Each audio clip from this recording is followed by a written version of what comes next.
morning, wonderful people, great Biafrans, wherever you are on the face of this very planet. Once again, we welcome you to another, hopefully exciting edition of our usual weekly live question and answer interactive session where we hold discussions, debates, where questions are answered and issues are resolved.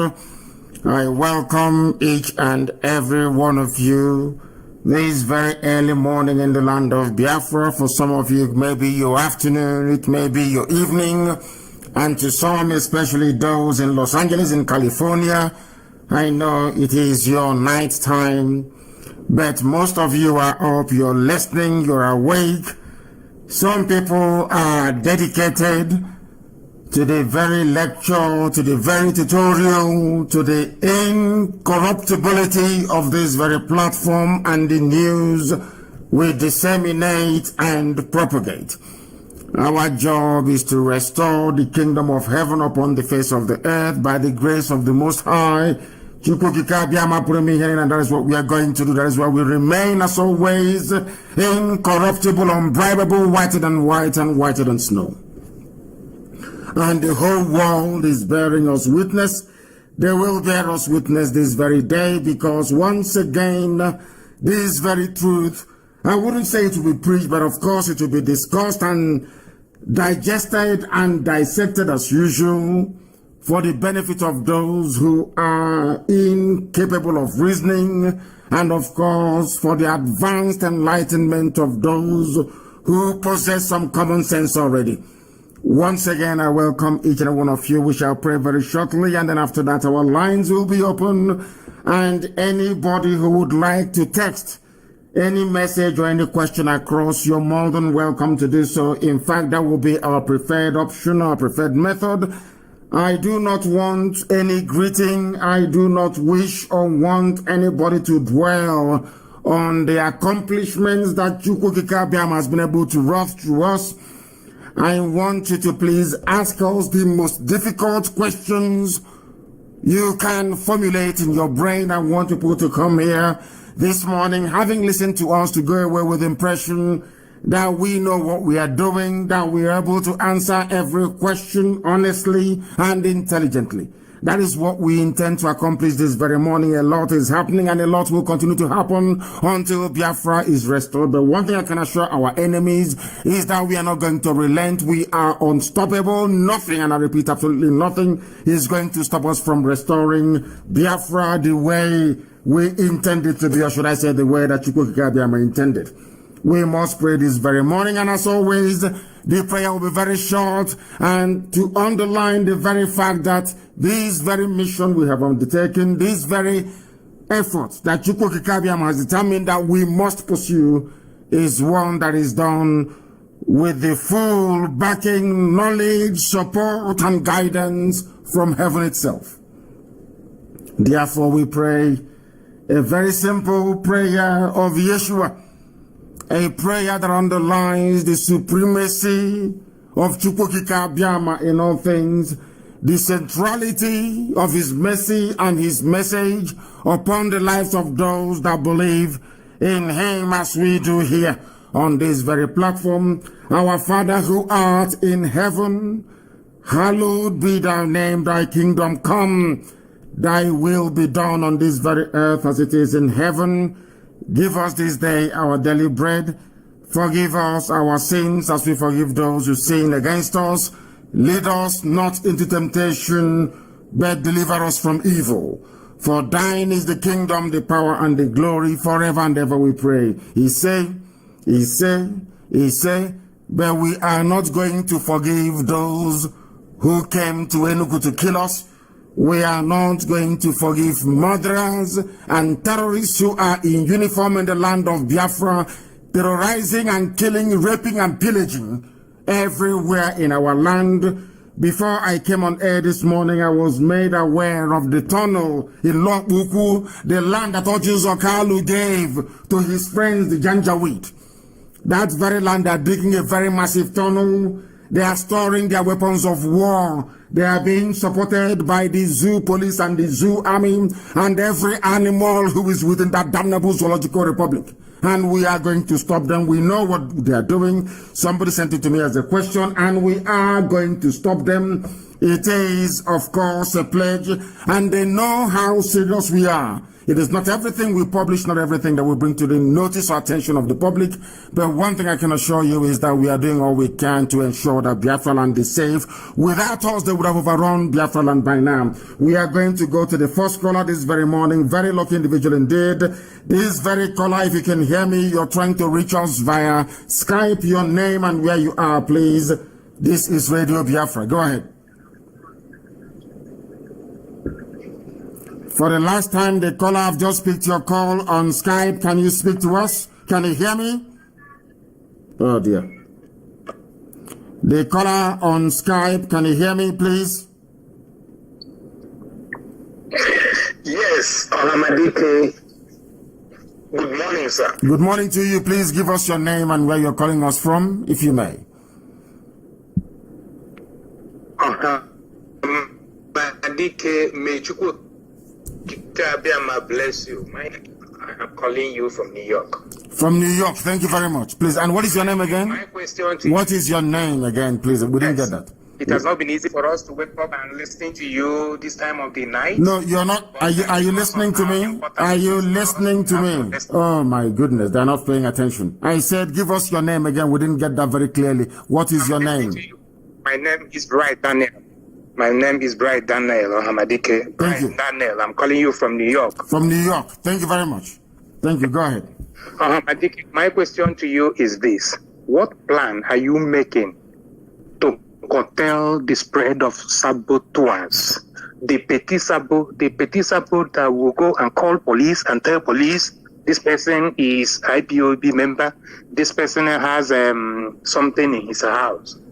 Because it is from this petit sabot that they spread right up to somebody like Dave Omai, somebody like Obiano. It is from petit sabot, and these petit sabots has made these people to be so scared because Omahi is scared. If he leaves the seat, the level of sabo on queue is so many that we have up to 100 sabo who are willing to take his position. So my question to you is this. What plan do you have to curtail the spread of sabo? Thank you, sir. Thank you very much for your question. And as I said yesterday, I wrote something on my page on Facebook. Of course, they are restricting it, that we know for sure. And I made it very clear that all those, that the terrorists in uniform that killed us in Enugu, they are receiving the hit right now and they will continue to receive it. And any other stupid zoo formation, including saboteurs, anybody found, I repeat, anybody found to be aiding, supporting, or abating the Fulani Janjaweed terror conquest of our land will be dealt with accordingly. I can assure you, and I will continue to assure you that no single saboteur, those who are residing within Biafra land, those who are outside Biafra land, those who are abroad will escape the judgment and the wrath of our people. I said it before. Instead of one single saboteur to go free, it is better for Biafra not to come. Our vengeance must be upon them. Those who doubt our resolve should ask the terrorists in uniform in the zoo. They will continue to receive it very, very hot. Very, very hot. And if they like, we escalate. As long as they have it in mind to come to terrorize, to kill, to pillage, and to pave the way for Mieti and a terrorist group into our land, they will die. That's an assurance. And including saboteur. All of them, they know now. Very soon you start to hear that. They will be hanged in public in the villages. Anybody, it doesn't matter who you are, local government chairman, if you are the governor of a state, it doesn't matter if you are the PG of your community. Believe you me, any day, any single day, you go and invite our enemies to come into our land to terrorize us, we will hang you in the nearest tree closest to your house. as an example for others to learn from. We are not going to spare them. That I can assure you, we are not going to spare them. Thank you very much for that. I have another caller who happens to be on the line. This caller also on Skype. Give us your name and where you're calling from and your question, please. Go ahead. My name. Go ahead. No, I can no longer hear them. I can no longer hear them. I have a caller also on Skype. Can you hear me?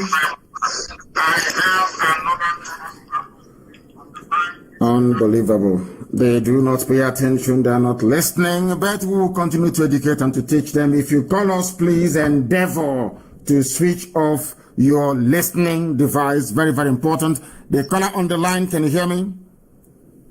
I can hear you. Good morning, sir. Good morning to you. Please, your name and where you're calling from. This is Nwankwo Okechukwu. I'm calling from Abia State. Thank you very much. Land. Yes, you're calling from about this nonsense about Abia State and Enugu State. I don't like it. It irritates me. It's a continuation of the colonial relic of giving people names that are not original, names that couldn't possibly stand 100 years ago. You're from Aba. Thank you very much. Please go ahead. Yes. Mazi, I want to thank you so much for your contributions in making sure that we restore Biafra land. I'm very, very happy, but woe to those who are saboteurs, who are working assiduously to make sure that Biafra will not come. Curse shall be upon them forever and ever. Yes, sir.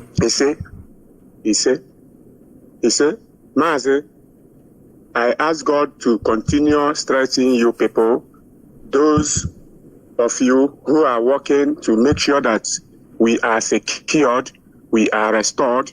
My prayers all over the night, every morning, is may Chukwu Okike Abiyama to continue to inspire you people to make sure at the last we will achieve Biafra. That is why I called. Thank you, sir. Thank you very, very much. Insofar as, or in as much as I appreciate the goodwill, the felicitations, the heartfelt greetings of our people, I would suggest that the world is listening.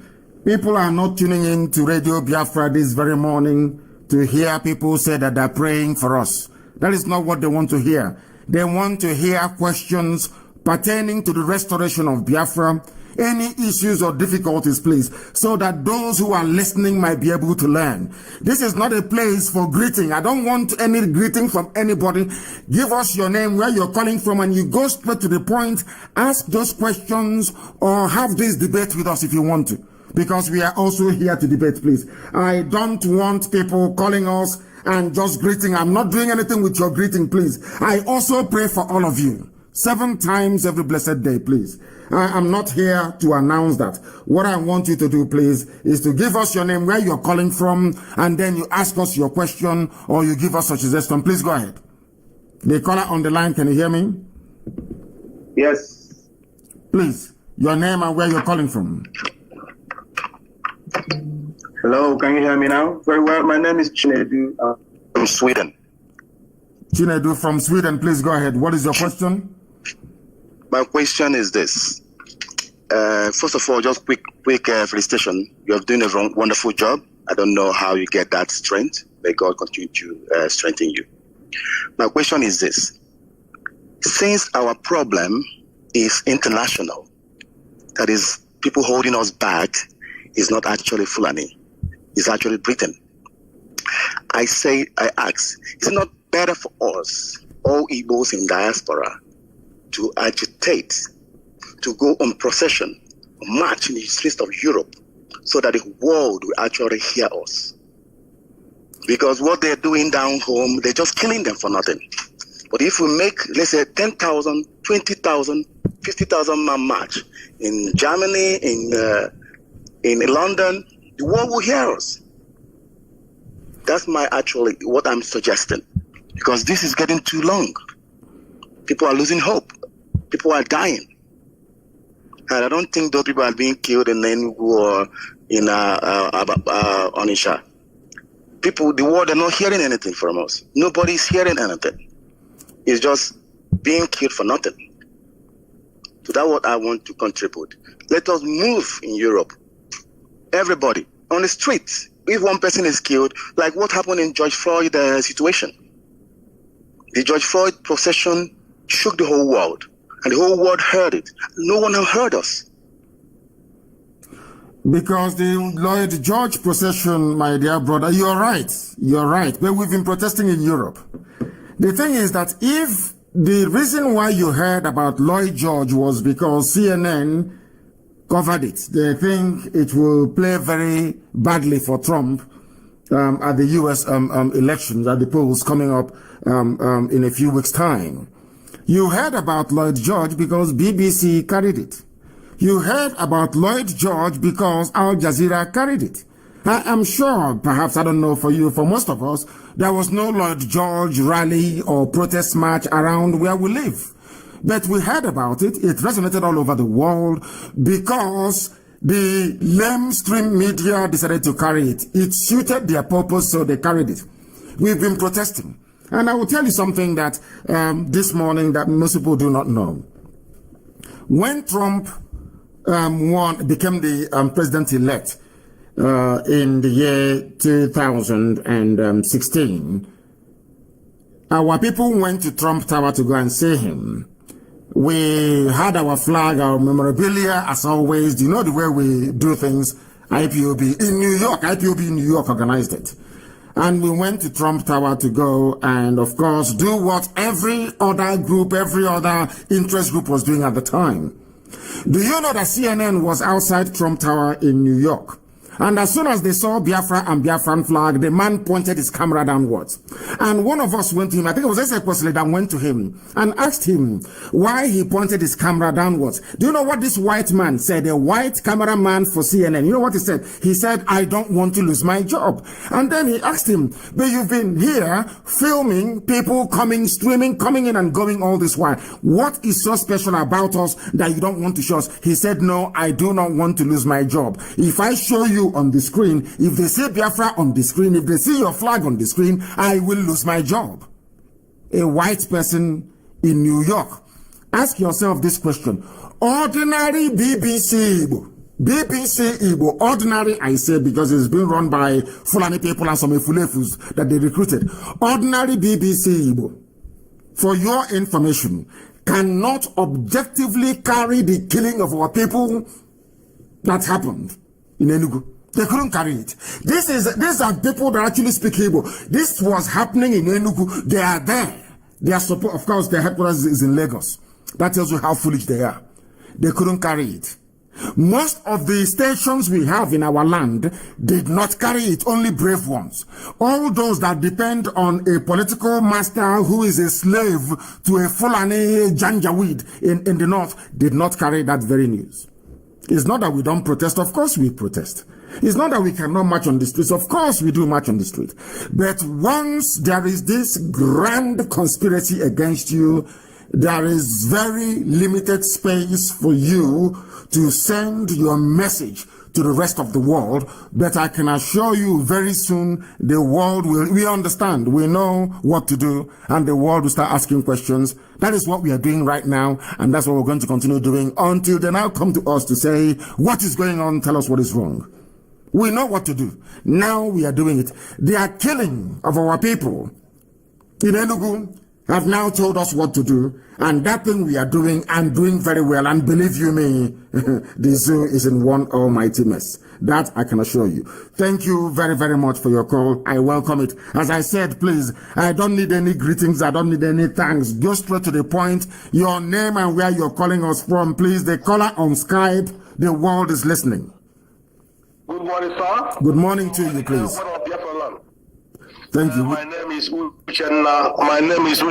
Ogu. I'm calling from South Africa. From South Africa. Go ahead, please. Yes, Amadike, my question straight to you this morning is I want to ask you, do we have some doctors who can treat people who have a gunshot in Biafra land in case we start Hello? He's asking us if we have if we have doctors that can treat gunshot wounds? And the answer is yes. And there are some things that some of our people do not understand, and I will explain it this morning. Thank you for your question. We do have doctors. Some of them are conscientious. Some of them do understand their obligation to their people. Some of them understand and adhere to the medical, the oath of medical ethics that they took before they started their practice as doctors. But some of our people are scared. Some of the doctors in our land are terrified. Some of them are cowards. Even though the Janjaweed police have come out to say you can treat gunshot victims, there are some doctors of Biafran extraction who are still afraid. People don't know how cowardly our people have become. If not for IPOB, people don't understand that our people are living under bondage. Our people are scared. You go to an office in Abuja and you speak a Biafran language, be it Igbo, Efik, or Ibibio, to somebody, and they will respond to you in English. People don't know the mess we are in. Sometimes we underestimate, and especially people who are born outside Biafra land. They don't know what being Biafra means. They grew up beside people, Rabiu or Mustafa, beside one Janjaweed. They don't know. All their lives they are being killed. Imagine somebody who trains to be a doctor from the north. Maybe he was raised in Kanu. All his life, there's either might have seen a riot or he's seeing his people killed all around him. No police case, nobody's being held responsible or accountable for it. Nothing is happening. So he grew up or she grew up in fear. The truth of the matter is that Biafrans are growing up in a climate of fear and intimidation. They now have fear as part and parcel of their essence. Once in fact, to the point where they see doing something nice for their people, they will be thinking to themselves, how would a Janjaweed, the Fulani man, see this? Anything that they can fathom in their brain, any conduct of theirs, any behavior of theirs, they see or they construe as being inimical to a Fulani interest, they shy away from it. That is something I need you to understand this very morning and for people to know as well. Our people are growing up in a climate of fear. Parents are raising up their children to become cowards and subservient to the Fulani Janjaweed. That is why a police officer, a Biafran police officer, an Igbo man who is in Lagos as a policeman, living in Enugu, will support the killing of his own people. But that same officer will go out and cannot arrest a Fulani headsman. That tells you that our people from 1970 to the time that IPOB came, our people became, and given the quality, or should I say the lack of the leadership in our land, given what Ohaneze is doing, given what your governors and political leaders, apart from Abaribe. Now you can see that people grew up in a climate of fear. If treating a gunshot victim will annoy a Fulani police officer, let me not do it. These are people in the villages. These are the things that our people don't quite appreciate and understand. People need to come to the realization of the enormity of the work that IPOB has done and will continue to do for our people. We are removing that fear, that morbid fear that we have within us, that anything that will annoy a Fulani man, we shouldn't do it. Even if the Fulani man is not there. Most of the doctors that refuse to treat gunshot victims in Enugu, there was no Fulani police officer around, but they are scared. Because some of us raise our children to become cowards in the zoo. And that is the nonsense we are putting to an end. And we must continue to do so. I have another caller who happens to be on Skype. Give us your name and where you're calling from, please. Good morning. Good morning to you, please. Your name and where you're calling us from, if you may. I am Mazi Nnamdi Kanu from Johannesburg. From Johannesburg as well. The second caller today from South Africa. Please go ahead. There is a question I have here. Ask it. Like from one of your previous broadcasts, you said that you need about 100 men from Biafra land. Yes. To join you in this struggle. Yes. So I've been wondering within myself since then, trying to know what kind of men are these men that you need. The type of men we need are those who are pure at heart, loving Biafra with all their being, willing to sacrifice anything sacrificable for the restoration and the sustenance of Biafra. People who will gladly give anything, I say anything, to ensure that Biafra is restored. And I have a shocking news for you. In all the years that we have been agitating for the freedom of our people, I have not found up to 15 people who are the way that we are, who are willing to sacrifice everything sacrificable to make sure that Biafra is restored, without enmity, without rancor, without greed, without jealousy, without any personal interest. We have been fighting for years. I'm telling you, in all my life, I have not come across up to 15 people that will do anything for Biafra. Never, have not. And Chukwukika Biama said, until there are 100 of you, nothing will happen. I need minimum 100 of you that can dedicate and give anything for Biafra, and then you will see Biafra come. But we are pushing for that. I'm praying for that.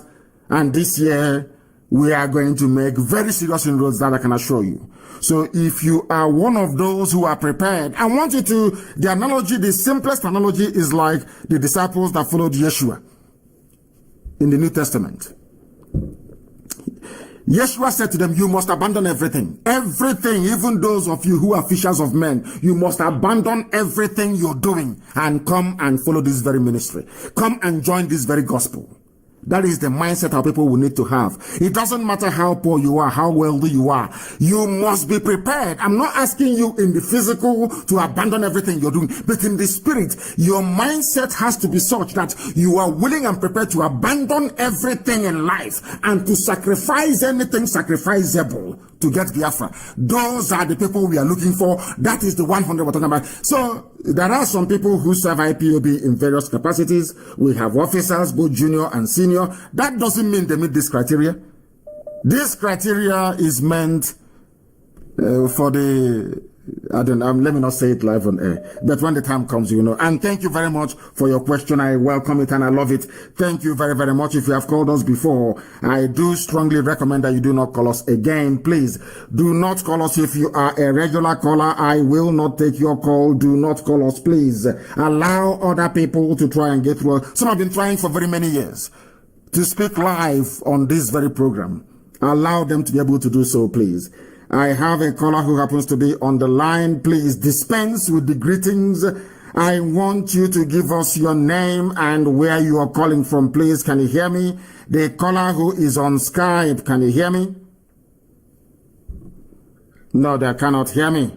They are taking time. They cannot hear me. The caller on Skype, can you hear me? Yes, please. Your name and where you are.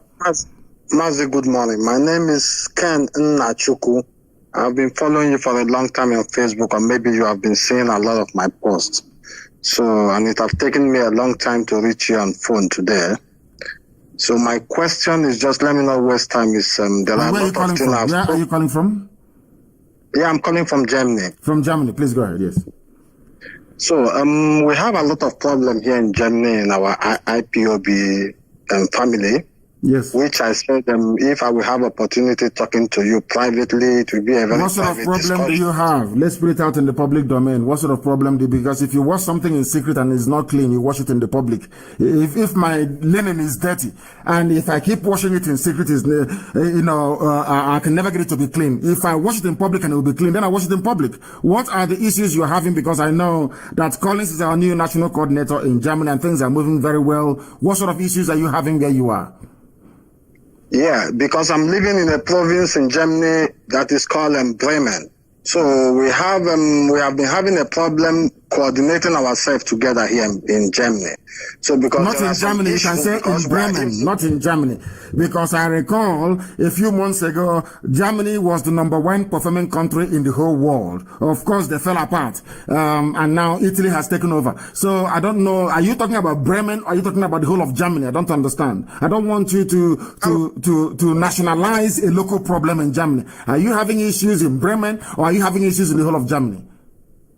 We are having issues in Bremen, not in the whole of Germany. Exactly. That's what you should say. Please go ahead. What is happening in Bremen? Tell us. What is going on in Bremen? The problem was we were discussing about having a demonstration here, which will take place on the 12th of this month. And there was a time I was asking them question because I'm a member. So why is it that when we are having something as a family, but other parts of Germany don't know about what we are doing? This was just my question, which I was asking my coordinator.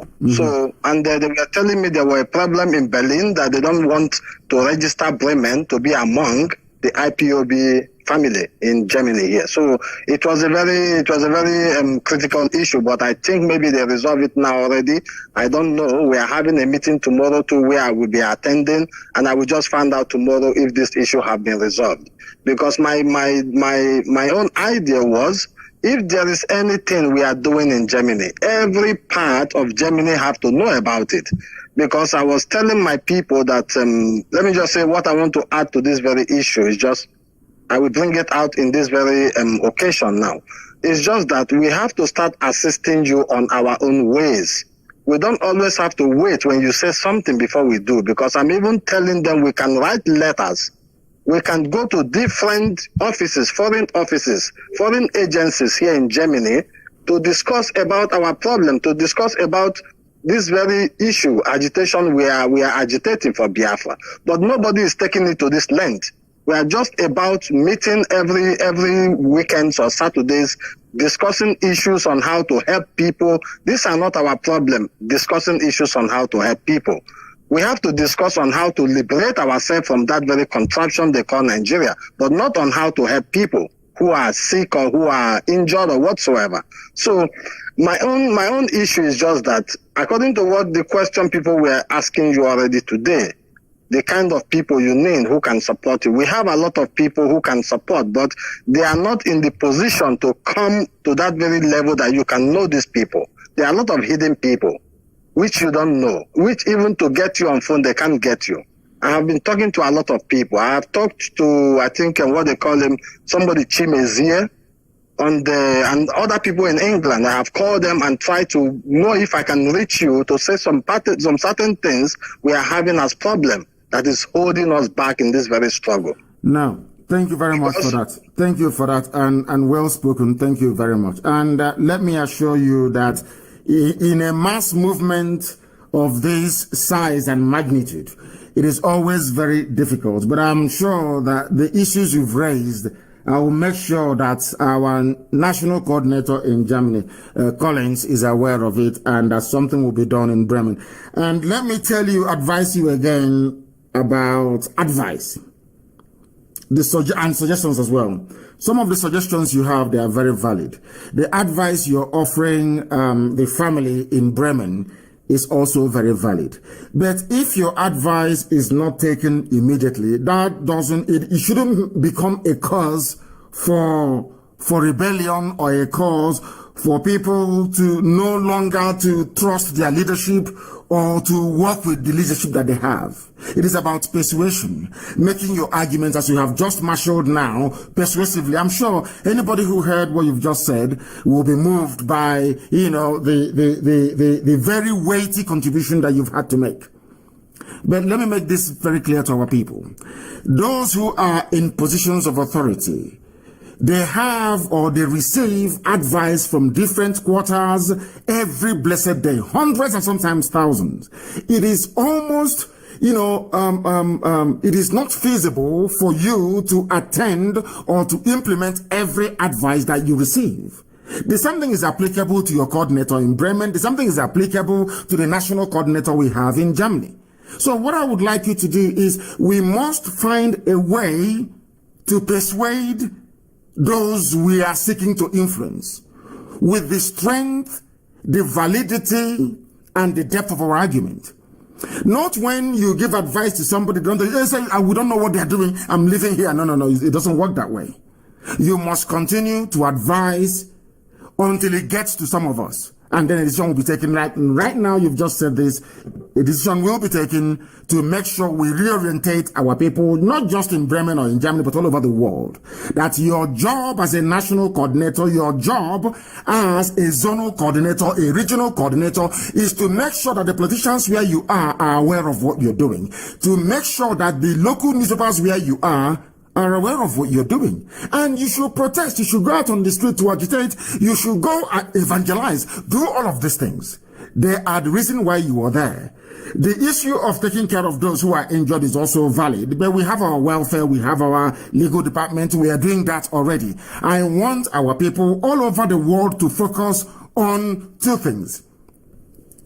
Making sure that the local population where you are and their politicians are aware of what is happening to us, making sure they receive all the materials and information about what the Janjaweed, the Fulani terrorists are doing to our people, and to also alert the local newspapers. Forget about the CNN and the BBCs of this world. Go to your local newspaper, as some are doing in South Africa, as some have done in USA. Go to your local newspaper. Even walk into their offices yourself. Say, my people are being killed. Show them the videos and the pictures of what transpired in Enugu. Speak to a local reporter where you are. Speak to a local mayor where you are. Speak to even your councillors where you are.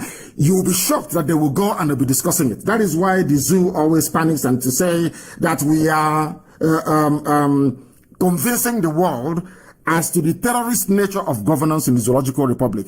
What you said, my dear brother, is very valid, and we have taken it on board, and it will form the basis of what we do all over the world. It is no use being a coordinator just for the sake of it. It doesn't matter where you are, even if you're a coordinator in the Zoological Republic. What I would like you to go to a local, speak to a local journalist, speak to local people, tell them this is what is happening. Share the news, the very horrible news of all the terrorist atrocities happening in our land, the abduction of our mothers, the raping of our sisters. These are the things that the world want to hear. Not just somebody answering a coordinator or sitting down somewhere, you're not doing anything. I want you, even if you are in Indonesia, I want you to go and make sure that the local politicians where you are understand the reason why we are in Indonesia. I want them to understand what is happening to us, that we are victims of Fulani terrorism supported by Britain. We must make this very compelling case because they have all the money in the world, they have all the rich in the world. Mind you that Britain is working for them. Britain wants everybody to be Islamized. You must understand that very clearly. Therefore, we must work 2 times harder than our enemies. And that means that each and every one of us, it is not, you don't have to wait until you become a coordinator or you become an officer before you do something. You can bring in a suggestion and say, I am going on a, nobody can stop you from going out on a protest. Nobody can stop you from going out to sensitize your local senator or your local councillor. Nobody can stop you from doing that. You are at liberty to do that, please. At liberty to do that if you want to. And of course, I'm encouraging all of you to do that, please. Very, very important. Thank you very much for your call. Today, we are receiving very good calls, which is true. I will also caution, I want people to dispense with all the greetings, please. I do not need it. I don't need the greetings. Very, very important, please. We do not need any greetings this morning. Just go straight to the point. Go straight to the point, please, and tell us what you would like to tell us. Once again, our lines are open. I'm even terrified to open our main line because I know that once I do now, it will crash once again. It will crash. There are loads and loads of people trying to get through to us. I have a caller on the line on WhatsApp, rather. Give us your name and where you're calling from. We are Radio Biafra. Go ahead. Can you hear me? Good morning. Good morning to you. Good morning to you. Please, your name and where you're calling us from. This is... I'm calling from Abreba. My name is Oju Abai. Abai, thank you very much. I am calling because of the fearness in our people. Something happened last week in Owerri Airport, that Simon Bagwe Cargo Airport. Yes. Where the uniform men, they are just 3 boys holding captive like 200 Igbos vehicles. online collecting money, because when you knock 10 o'clock, that is their source of money. They start collecting everybody, but they will wait till that road is bombed. The road is not good, nothing is good. Anybody that pass the other side, they will stop the person. They stop like 200 cars, they start collecting keys. These people have no badge. Do you know that they stopped me too? They stopped some Alhaji, some of us. You know, when they reach to the Alhaji, they ask him to bring the key. The man opened his eyes for them. The guy who obey the order, he can't do anything. You see that the man is full Hausa, he's a northern man. He didn't collect the key. But all the Igbos were afraid to submit their key. Some of them were wounded, some of them, but when I want to revenge, some of them, no, they start blaming me. They will kill you. So this, I don't know how to deal this madness, because that is the only thing I see holding us. If we can have in mind that any soldier with the uniform, without name in the gun, we can get him down. Anywhere in this true country, they will start thinking they're saying, but we don't have men. We don't have people to back us. That is the problem. How can we do this in the route? I don't know. Because I fight for my people. A lot of them was only mouth. I tell them, let us gather here and make these people to know that this is our place. They cannot, we don't know their name, even one, but they wounded many boys there, which nobody can stand. Listen. So listen. What you've raised is the day-to-day reality on the ground. That was why during my last broadcast, I said that the present crop of leadership we have in the entire Biafra land is the very worst you've ever had as a people. Listen, people learn and follow their leaders. That IPOB is fearless and formidable today is perhaps because of the grace that Chukwu Kikabiyama gave to some of us who are leading this very movement to be fearless before our enemies. That is why IPOB is fearless. But if you get the likes of Ohaneze and your politicians and they are your leaders, and they have set the stage for fear and submissiveness to Fulani Janja with terror, what do you expect from the people? I am saying the reason why we are in this one is that we have a generation of people that grew up in trepidation, in fear of Fulani terrorism. They see a Fulani soldier and they start to wee in their pants. I'm telling you. They start to panic. They start to... And let me say this. They have those who stopped all the travelers that landed at the airport, Samambako Airport in Owerri. They were held up by Fulani terrorists in uniform. Very soon, there will be no roadblocks in our land. If they mount a roadblocks, we'll destroy it. Very, very soon. Let's finish with them in Enugu first. Then we'll come to that one. Then, very soon, this very janjaweed you see today, you shall see them no more. It is incremental. We are coming very slowly. Because if we run faster than our shadows, the world will blame us. We want them to give us the reason and the excuse to do the things that we are going to do and the things that we are about to do. That the world, this news that you hear that CNN is not carrying, they will carry it by force. I can assure you, they will report Biafra very, very soon. The same way we said to them, we will not pay you when you talk about Biafra. They are doing very soon. You see all the problems we are going through. The world will be forced to discuss it and to know about it. We know what to do, and we are doing that. Those in Enugu can testify. The terrorists in uniform in Enugu can tell you more. I'm not going to tell you anything, but they will use their mouth to tell you what is happening to them. The same thing with the checkpoints and the roadblocks. Very, very soon, you will not see any on our land. And having said that, you will also understand that as we are removing the roadblocks from our roads, anybody we catch doing kidnapping will be taken out. No kidnapping in our land either. No armed robbery and no criminality. We know that things are very difficult. We know that there are no jobs. People are finding things difficult. That is why we are doing all we can within IPOB to restore Biafra, so people can have jobs, so that our sisters, so that we can stop even marrying outsiders and come back and marry our sisters back home. These are the things I'm doing. These are the things we are going to do. In the course of removing the roadblocks and checkpoints in our land, if we catch anybody doing armed robbery, doing kidnapping, or doing cyber work, or, being a traitor, you are finished. You are gone. We are sounding it as a note of warning that the world may know. I have a caller, or I had a caller on the line. They've been waiting very patiently. I don't know if they're still there. Can you hear me? Yes, I'm here. I'm here, Mazi. Thank you. My name is Collins. I'm calling from Hamburg, Germany. Collins from Hamburg in Germany. Please go ahead. Yeah, Mazi, there is one question I want to ask. It's been a long time. I've never heard from George Onibe. Please, I think George Onibe we are missing him a lot. Please tell him to be coming on air. I'm missing him a lot. George Onibe. It's been a long time. I have never heard from him. My name is Collins. Mazi, that is one question. The second question is somebody that called. There is somebody that called that we need demonstration. We need to march in Europe.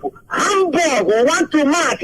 Even if the white people want to stop us, let them stop us. We want to march. That they are killing our people in any way, in any part of the Biafra land. We want to march, Mazi. We want to march, whether they like it or not. We want to march. I know that my coordinator here in Hamburg has been promoted. It's also his name is Collins. Mazi, we want to march. Tell everybody, even though person that call for Bremen, we want to march, Mazi. That is my question this morning. God bless you. Thank you very much, and God bless you too. Regarding the issue of our presenters on Radio Biafra, things happen from time to time. There are rotations, there are duties, and do not also forget that George Onibe is also the Africa rep. So he has other duties and other considerations as well. Very, very important you understand that. But according to what you've been saying, all of them been saying this morning, nobody's stopping anybody from marching. After all, our Southeast Regional Coordinator in the UK, Uzwaka, used to organize rallies and marches. You don't need permission from anybody to go and to do rally. You don't need permission from me or from your coordinator. You can gather people in your zone, your little unit, and decide to go and do evangelism. To decide to go and march outside. Nobody is going to stop you. Nobody whatsoever is going to stop you. So these are the things you ought to understand, please. Thank you very, very much for that. We are live and we are direct and the whole world is listening. Let us go to this line again to see who is there. The caller on this line, can you hear me? Yeah, good morning, Mazi Nnamdi Kanu. Good morning, sir. Good morning to you. Please, your name and where you're calling from? My name is calling from Spain. Your name is what? We didn't get your name. What is your name again? You're calling from Spain, yes, but what is your name? My name is Uju. Uju. Uju. I thought Uju is a lady's name. You're answering Uju. Well, Uju is... Are you Obian Uju? Is Obian Uju your name? Obian Uju, yes, correct. Hey, but it's a woman's name now. I can even summarize it to you. If you want me to speak in Igbo, I can speak it in Igbo. Please do summarize for us. Let us understand. Summarize for us. Let us understand, please. We are being educated. Okay. Tell us. Okay. Kana Igbo. No, very briefly, just to explain your name. Only to explain your name. You're speaking, after all, you're in Spain. The Spain you're in, do you speak Igbo to them? You speak English, I'm sure, or Spanish, or Panya, as they call it. Please explain to me why you are answering Obian Uju. Obian Uju is a woman's name. Why are you answering Obian Uju? I want to know. Very good. Why I answered Obian Uju? And also, let me tell you my surname so you know it fully. My surname is Obian Uju Debunamwodo. Okay? Thank you. I'm from Anambra State, Oka, precisely from Mbaku. Okay? Yes. So, my coming out of Obian Uju is that my father married 3 wives. Yes. And he has so many sons before me. Yes. And by then, before he gave birth to me, I will not speak more, but God blessed him abundantly. God blessed him so much. Yes. And what makes him to give me Obian Uju is that he is the only son of his parents. Only son. Mm-hmm. And when he get married, mm-hmm. he gave his first birth was a woman, a lady. Mm-hmm. That's my senior, my half sister, the senior one. Mm-hmm. So after then, he started giving a birth. Second one was also a lady. Before the third came as a son, the first son of the whole family. Okay. Mm-hmm. So now he started giving more and more sons and daughters. So within all that period, And the way things is one of the people that lost his houses in Port Harcourt during the Biafran War and all that. In Iguacha, not Port Harcourt, in Iguacha? Yeah, in Iguacha, correct. In Iguacha, yeah. So during that period, God, that is the time that I came to the world, and God opened more door for him. So when I look around, he said there's nothing else he needs in his life that God have not done for him. So that he have to give me Obianuju. This question that he asked, so many our community people asked him that question. He said, let them look around what is going on. It's left and right. You brought luck and you brought good fortune to your father. I know that is the meaning. It's a good thing. It's a good thing you brought good fortune, because I know the ladies that answer Obianuju, they only come when the rice has been prepared, when there is upstairs, when there is everything, when the father has bought everything, then they give birth to the girl, they call her Obianuju. But the man that is bearing Obianuju is when you were born, that opened doors for your father for things to come in. But for the girls will only come when everything has been prepared.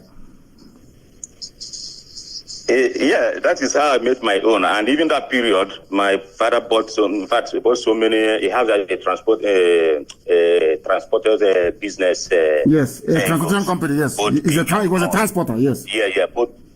He was a transporter. So both big. In a brand new car, not the Tacoma what we are doing today. Yes.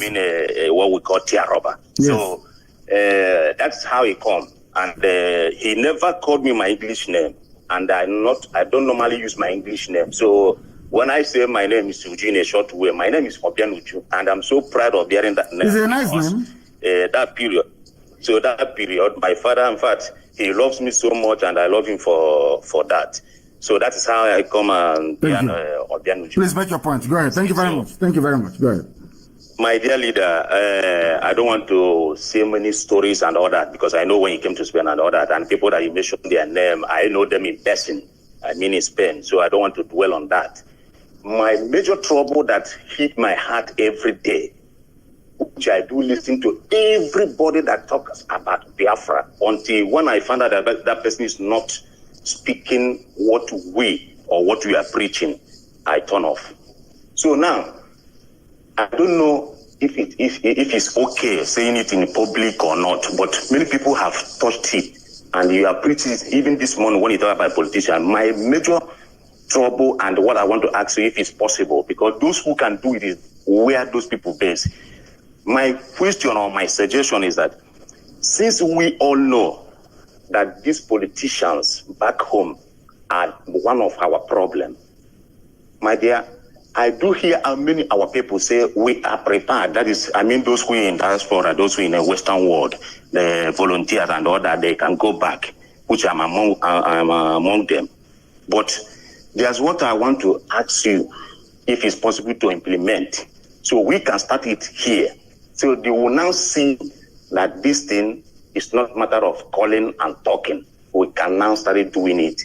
That thing is that I'm suggesting, because I don't know if it's a question or suggestion, because English is not my native dialect. So what I'm suggesting, or is a question, any way you want to take it, the son and daughter of all our politicians, all our Biafran politicians, 90 or all of them are studying in diaspora, especially in UK and other parts of America, for example.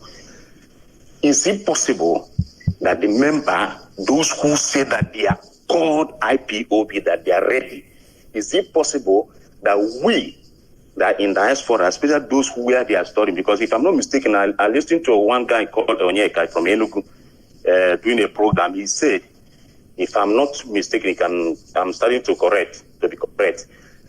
He said the son or daughter of Ojuzokalo or Abo Hausa, they are studying in Manchester.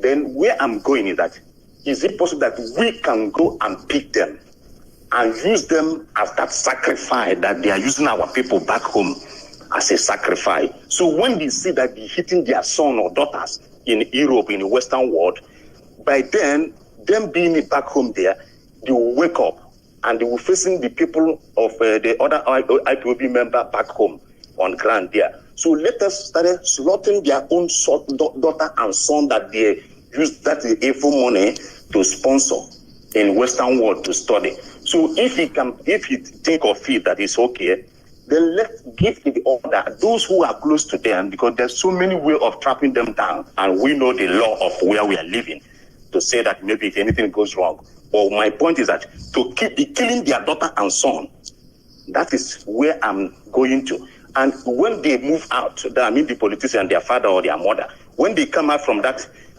evil country, that hellfire, if we have the chance to bring them down too, we will do it.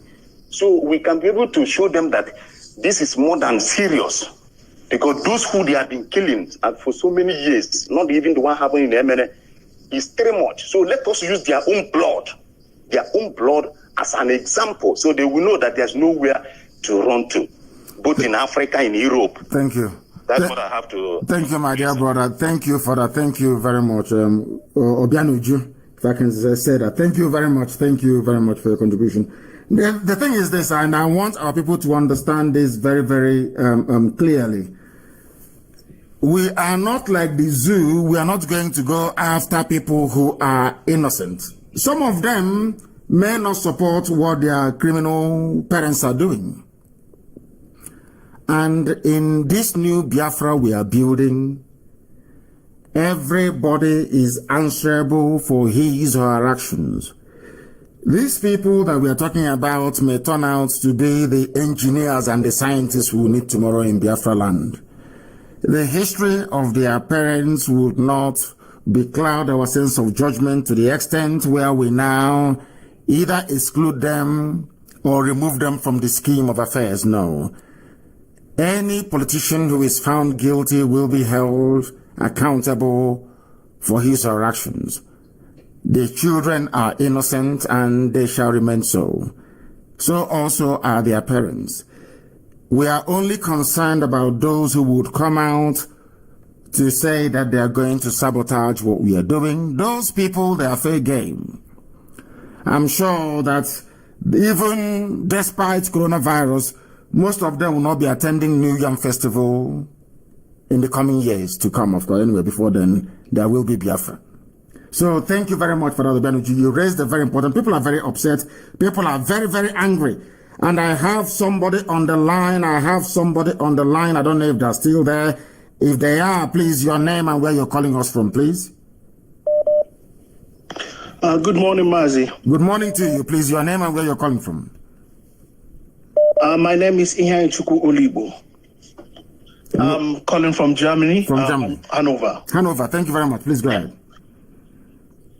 Mazi, I was listening. I just heard one of our brother from Bremen complaining that when Bremen are doing matches, that other part of Germany don't know about it. I don't know what's happening in Bremen, but I just want to chip in that here in Hanover, we know that Bremen is doing matches. Actually, we are going in mass to support them. So I don't know why he's saying Bremen is doing something and the other part of Germany don't know about it.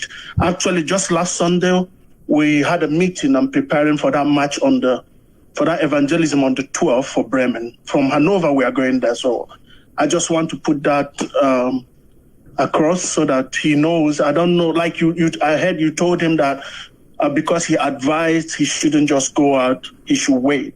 So I don't know if he knows what the leaders are doing, but I want to assure him that Hanover knows that Bremen is marching and we are going there in mass as well. Thank you very much for this clarification, my dear brother. Thank you very, very much. I am impressed. Thank you for that clarification. I have another caller on the line. This caller, can you hear me? Your name and where you're calling from, please? Okay, good morning, sir, my leader. Good morning to you. My name is Mazi Nnamdi from Enugu State, in Biafra land. And where are you calling from? I'm calling from Benin Republic. From Benin Republic. Please go ahead.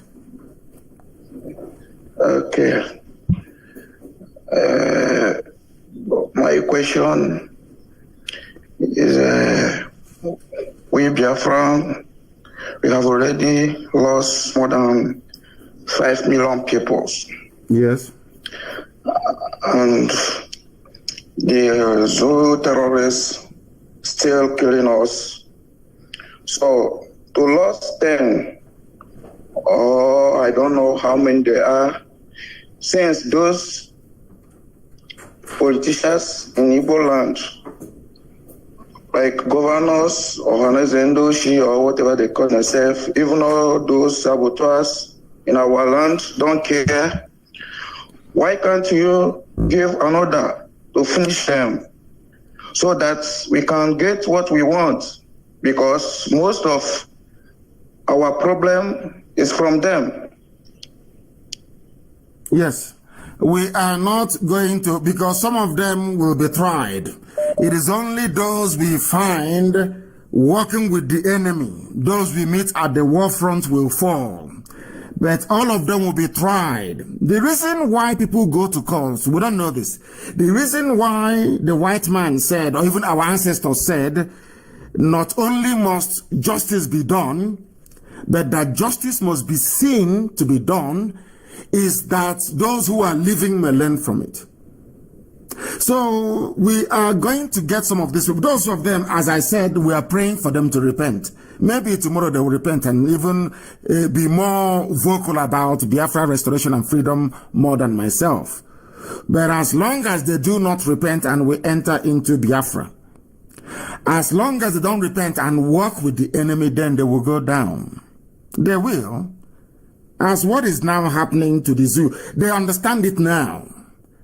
That we are they've always known we are serious anyway. But our intention has now been made very clear. And as I said, no saboteur will go free. We cannot. The reason why we are going through this nonsensical phase now of sabo everywhere was because after the war, you know, let me tell you what happened after the war. After losing that very war, and our hands were very clean. There is a song we used to listen to in those days after the war called Nkosinwam Obogenikine. Go and listen to it very well. It's an old song. I don't even know if people can find it anymore. Our people were traumatized after the war. The trauma was not out of the defeat of the war or the loss of the war, or the conspiracy that Britain that gave us Anglican Church, gave us Bible, sided with Islam to kill us. That wasn't the problem. Our people, our fathers, our grandfathers, our mothers, we are reflecting after the war. They kept asking themselves, are you sure there is God in heaven? Because all through the years and millennia of our existence as a people, we always believe that God will reward the righteous. And there is a saying where we come from, because we did nothing wrong. Let me tell you how our people reason. Because we did nothing wrong before God and before man, and we suffered such a loss, such a genocidal, that the trauma was so much, our people started asking God, but we have done nothing wrong. What did we do? Why was it that you allowed this thing to happen to us? We did nothing wrong. Understand this very well. That is how our people were conditioned to reason and to behave for thousands of years. That if you've done nothing wrong can happen to you. We believe in the law of karma. Because we went into that war having not done anything wrong to anybody. And the world ganged up against us. Our people started asking after the war, but what did we do? Who did we offend? Did we offend Britain? Did we stop sending our money to Canterbury? Did we stop wearing cassock in the church on Sundays and praying for... We used to pray for Queen Elizabeth. Even if you go to the old prayer book, it's still there till today. They pray for the Queen. Our people became traumatized, and it took them many years to come out of that trauma. That trauma, IPOB brought them out of it from the year 2013, 2014 till now. That trauma they were suffering. So when they started imposing criminals on us, starting from Abiasika, Kemachikwe, all these criminals, all these breed, all these ravenous criminals that they call politicians, we did not react on time. Do you understand? So that when Okpa Abiasika was leaving office, Okpa Abiasika was replaced by another Janjaweed trained traitor. You go to where they call Niger Delta, which shouldn't exist. Well, we are so traumatized that when they were cutting off Igbo villages and putting them in Cross River, putting them in Benue Plateau. We never said anything. Out of that fear, that trauma, we are still suffering till, some of them are still suffering to this very day. Out of that trauma, Ebema you see in Imo State was cut into three. There is one Ebema in Delta, one Ebema in Rivers, and another Ebema in Imo. The Ebema in Delta, the Ebema in Imo are called Niger Delta. But the same family, the same people. Due to the trauma of the war, even when Ohanese was founded in 1976, they became paralyzed with fear because they can't understand. When you're beating a child and that child is crying, your next door neighbor will come at least ask you, please stop beating that child. That child hasn't done anything, too horrible to you. When Britain organized the genocidal, the wipeout of our race, the whole world was watching. And when you are a people that are so old and so ancient that your decision making is informed by your value system. Our value system is that if you've done nothing wrong should happen to you. We did nothing wrong. And the same Britain that came and gave us English names, gave us churches and all this rubbish, presided over our slaughter. Our people spent decades being traumatized. That was when fear grew in us. We now became a repository of fear of Fulani Janjaweedism. That fear carried on into the NBA. That is why if you stop El Rufai from speaking at NBA, they can form their own group. But Onogen was removed and nothing happened. And you go back to Iguacha, you go back to Ogoni, you go back to Izon. Those of them who were at the front line of treachery during the war, they are their leaders today. Like Edwin Clark. Edwin Clark is an old man. I won't insult him. But he was evil. Edwin Clark, you're looking at now, leading Pandef, was at the forefront. He was a frontline saboteur. That is why from that part of the world, you see a conveyor belt of sabo coming out all the time. Because those who are in the positions of power and leadership were once rewarded traitors who made good money from their treachery. Now, do you understand how it works? We became cowards. They now started giving us leaders who are cowards, leaders who are afraid. And because our leaders are afraid, can you imagine? Your sons and daughters are being slaughtered. And you are a political leader, you say nothing. Now imagine what somebody in Sokoto is going through, being harassed by a Fulani Janjaweed. They will have no mouth to talk. When a Fulani police commissioner is killing you, maybe in Plateau State, maybe in Nasarawa, they will say, after all, your leaders cannot talk. I can kill you all I like. They cannot speak. Now, do you understand it? That is what is happening. I have a caller on the line. You have been waiting very patiently. Please give us your name and where you are, please. The caller on the line, can you hear me? Can you hear me? No, they cannot hear me. They are incapable of hearing what I'm saying. I do hope they come back and participate. I have another caller who happens to be on Skype on the other line. Give us your name and where you are, please. The caller on WhatsApp, your name and where you are, please. My director, good morning. Good morning to you. And raise your voice for me, please. Your name and where you're calling from, and your question, please. Yes, my director, good morning. My name is Ahmed. Hello. Can you hear me? Of course. Go ahead. Okay. Good morning. Please, I want to appreciate what you are doing. I just have a question to ask, although it sounds funny. Your name and where you're calling from, first of all, please. Okay, I'm calling from Belgium. And your name? Agochukwemeka. Thank you. Go ahead. Yeah, my question is based on these saboteurs. I found out that about 4 of them or 5 of them are mentally ill. So how are we going to do them? Are we going to also treat them like others, or they will have a special treatment, sir? Those like Joey Boko we know are mentally deranged. They will go to a mental home. We have hospitals for mental patients. People like Joey Boko that was talking about our marginalization before and went as far as saying that we will even carry guns if need be, and then went back and became commissioner for Gota in Lagos State. People like that we know have certified mental problem, then they will go to psychiatric homes. We will put them in hospitals because you cannot try them and kill them for the simple reason that they're not with their faculties, their brain is not correct. So people like that will be in a mental home. That's what we're going to do. Those who we find not to be well will be in mental homes. Then those that we know are normal, they knew what they were doing, the Aboga of this world, then they'll be tried and they'll be hanged in public. They'll be tried and they will be hanged in public. I have another caller who happens to be on the line. I don't know if that caller can hear me. Please, the caller on the line, your name and where you are, please. This is Radio Biafra. I have taken your call, your name and where you are, if you can hear me. No. I can hear you, Mazi Nnamdi Kanu, my leader, Mazi Bilo from Mozambique. Mozambique, thank you very much. Please go ahead. The world is listening. We know your name, Obilo from Mozambique. Now ask your question, please. Go ahead. Yeah, my question is like this. My leader, these are our people. Our people are working for Nigeria government, like military and police and other things. These are our people now. Are we going to these people to work there?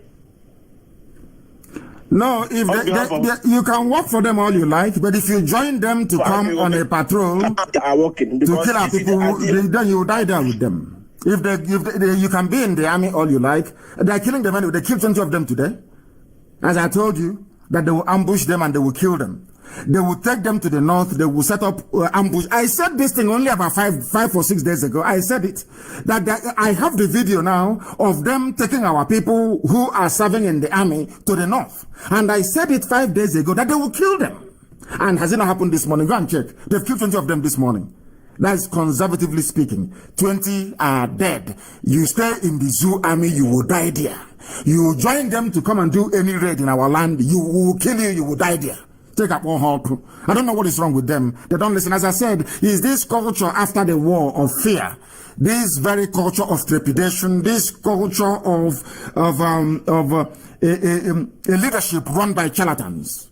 That's what it's given birth to. In anywhere else in the world, it's just like saying to, anyway, I wouldn't give examples before. It's just like saying that an Irishman should serve in the British Army and occupy Northern Ireland. That doesn't make any sense. They must understand what they are doing.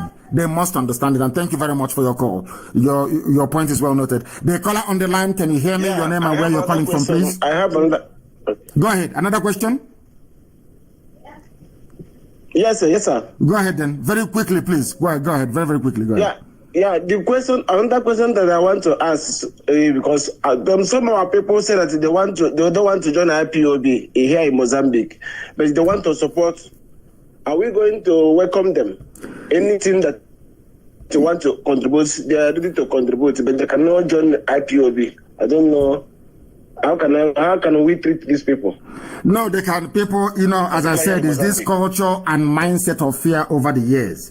They said, when you wake up is your morning. You can wake up around 1 p.m. in the afternoon or 2 p.m. The first thing you do is that you will go to the loo and you brush your teeth and you wash your face. That is your morning. You do the same thing that somebody did when they woke up around 7 a.m. as well. So you leave them. Whenever they decide to wake up, it's entirely up to them. But for now, whatever support or assistance they are willing to give from the back, you accept it from them.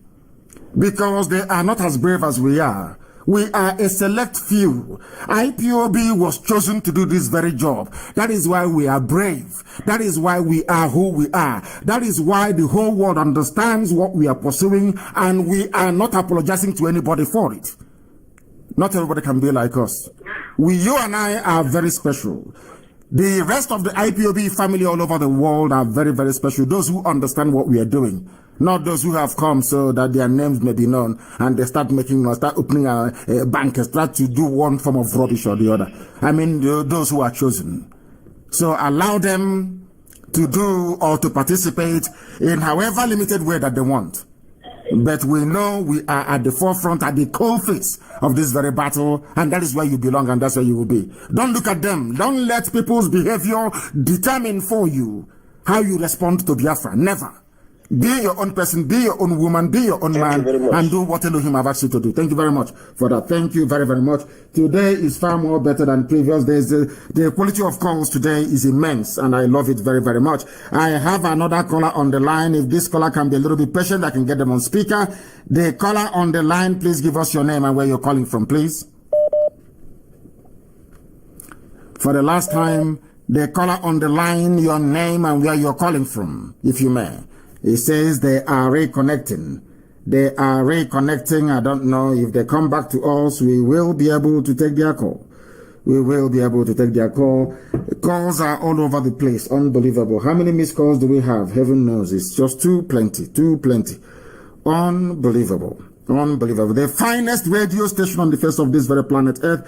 The whole world is listening. Humanity is paying attention. The world is listening. That is why we are who we are. Very formidable and unstoppable at that. I have another caller on the line. Can you hear me, please? Your name and where you're calling from, if you may. Yes, I can hear you. Please. Thank you. You finally answered. Yes. Okay. Can you give me a second? Let me just pull up my questions. Please, first, your name and where you're calling from. Okay. My name is Ifoma Mbago. I'm actually calling from Australia. I'm from Obo. Thank you. Please go ahead. Okay, my question now, I have so many questions, but I know we have limited time, so I don't know how many questions I'm allowed to ask, but if you can cram them into 2 minutes, then you can ask as many as possible, but it has to fit within 2 minutes. Go ahead. Okay, so how can we conquer the Fulanis and other foreign terrorists, both from Africa, Middle East, and Europe? Like when I mean Europe, like the colonial masters to Nigeria, not Biafra. So that when we get Biafra, we won't be under any threat. Now hold on to that question. I'll come back to you again for the other questions you have. Let me answer this. We are not going to conquer them. What we are going to do is that we are going to defeat their ideology. And the best way of defeating their ideology of superior Europe and inferior Africa is by doing what we are doing now, education and enlightenment. We must remind ourselves of our proud heritage, our proud history, who we are, what guided our ancestors, why we were created by God Almighty in the first place, and the purpose for which we have been born, the purpose for which we exist, and the fulfillment of that purpose for which we have come. These are the things you must bear in mind. Consistency is the key. I call it discipline and application. Consistency. You don't move from that position you know is right. That position which is freedom. That position that existed before the white man was even created. That position that said that Biafra must be, you anchor on it, you hold on to it, come rain or sunshine, morning, noon or night, regardless of what the Fulefus are doing, what they are writing, what they are saying, regardless of the machinations of the workers of iniquity to deflect your attention, you hold on tenaciously to the truth. That is what will set you free. Truth. Hold on to that truth. And the truth is very simple. That God created every man equal. That the white man is not superior to you. The only reason why the whites are superior to blacks is because of the way they reason. They allowed light to shine upon their reasoning process. That is what we are doing with IPOB, Radio Biafra, to make our people to reason like human beings.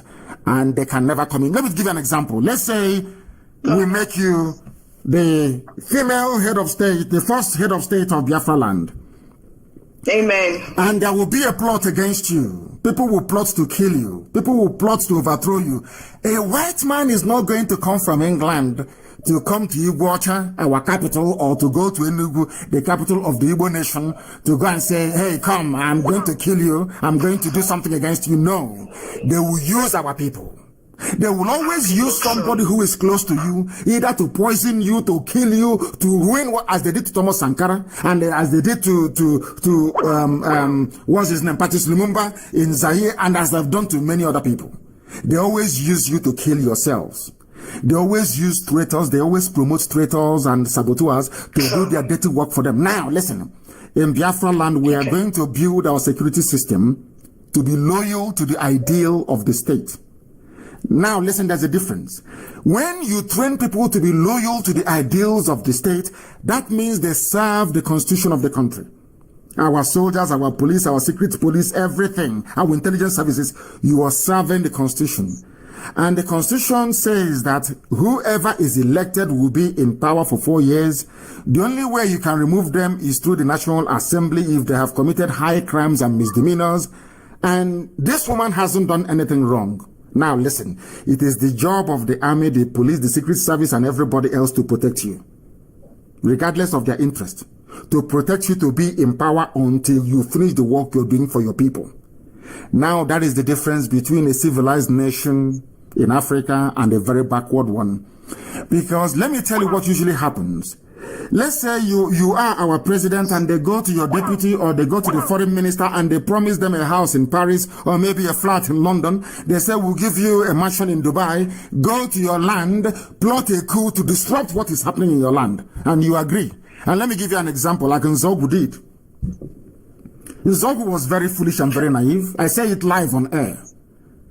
Nzogu is a revolutionary, but he was very naive. He didn't know that the British were using him. The reason why Britain instigated Nzogu and co to carry out a coup and install, as they are promising them now presidency, to install Awolowo as the president, was to stop the phenomenal economic growth of the East under Dr. Michael Okpara, but they didn't see it coming. Do you understand? They never saw it coming. Nzogu and co never knew that the reason why Britain instigated them to carry out a coup, knowing fully well Fulani reaction, was to stop the economic growth of the East.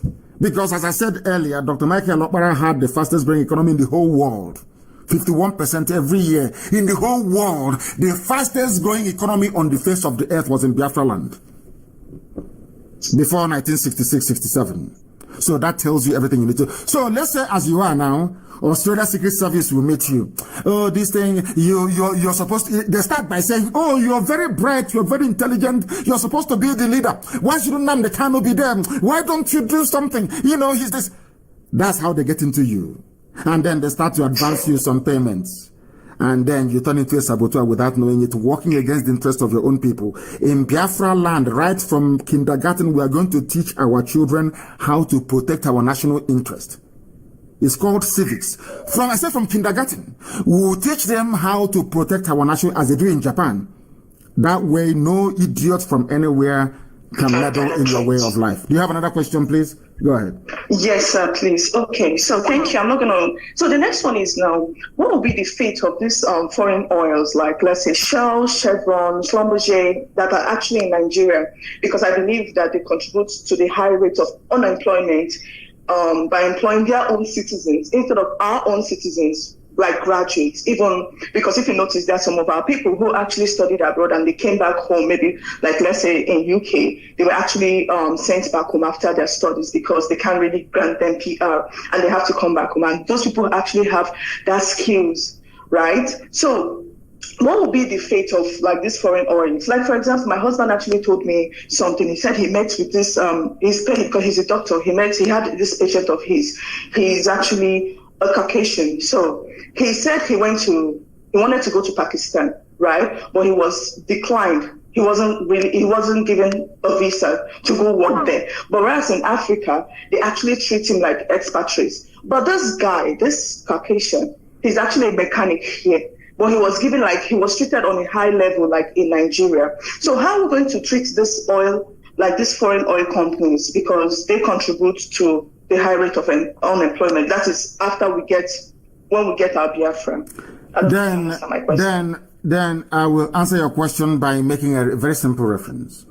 Go and look at how Saudi Arabia control their oil and their gas. That will tell you. But I'm also going to say this now.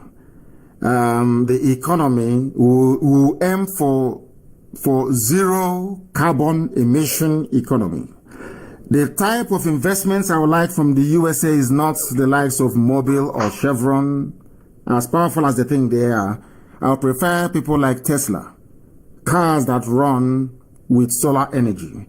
The same thing that Saudi Arabia is doing, because I watched a clip where they said, despite being the largest oil producer in the world, that they're looking to the future. The future is no longer about oil. There will be no oil in the future anymore. Even if there are to be oil in the future, I don't believe that Biafran economy will be based on the export of oil and gas. Look at the pollution in our land and what it's causing to us. So with all due respect to all these monstrous and huge companies, every existing contract will be honored. We will honor every contract that is existing, but they have to operate under our rules, employ our people, be environmentally responsible, and do what is right. The same way they operate in the USA is how they're going to operate in our land. Any quack, any idiot they are sending to us who may be an ordinary mechanic but will want to be regarded as an engineer back in our land, that will not happen. And if there is any job a Biafran can do, a Biafran will do it. There will be no foreign expatriate in that very position. It's as simple as that.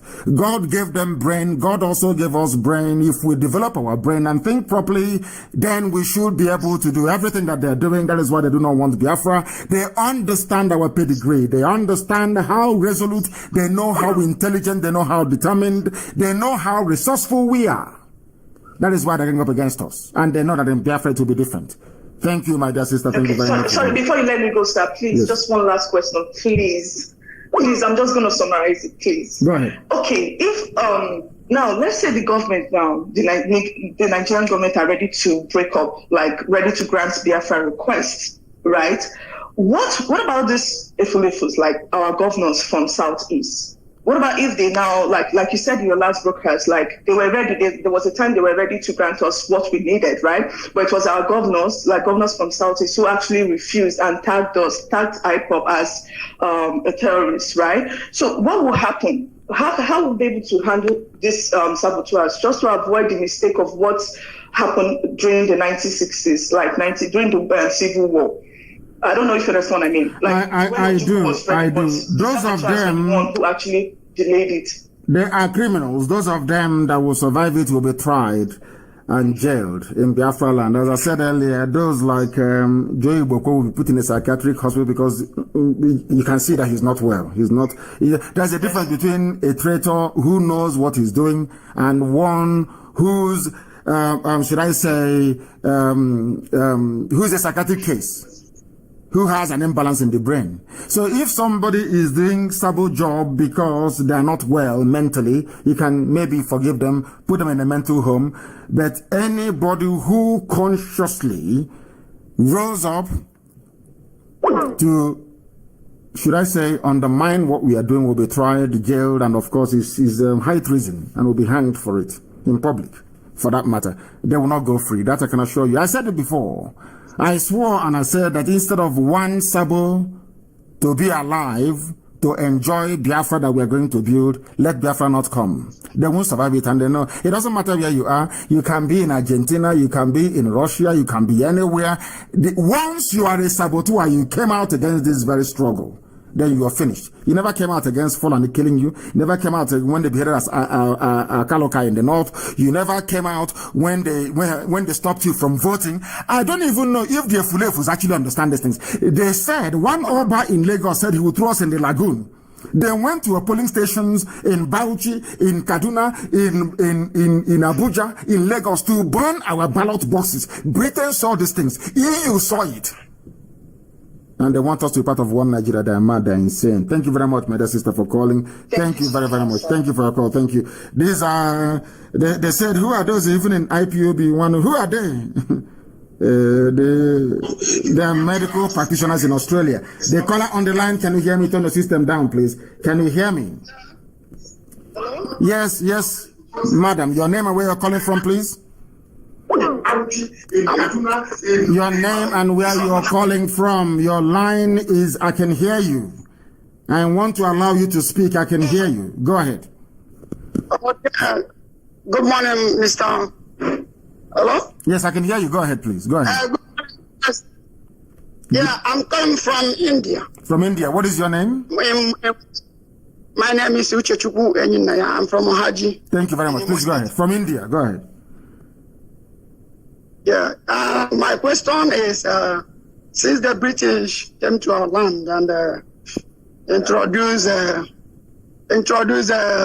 currency that we are using today, called pounds. Yes. Selling. Yes. And before they came, I've already been using cowries. Yes. So if we get our freedom, are we going to use the same British currency?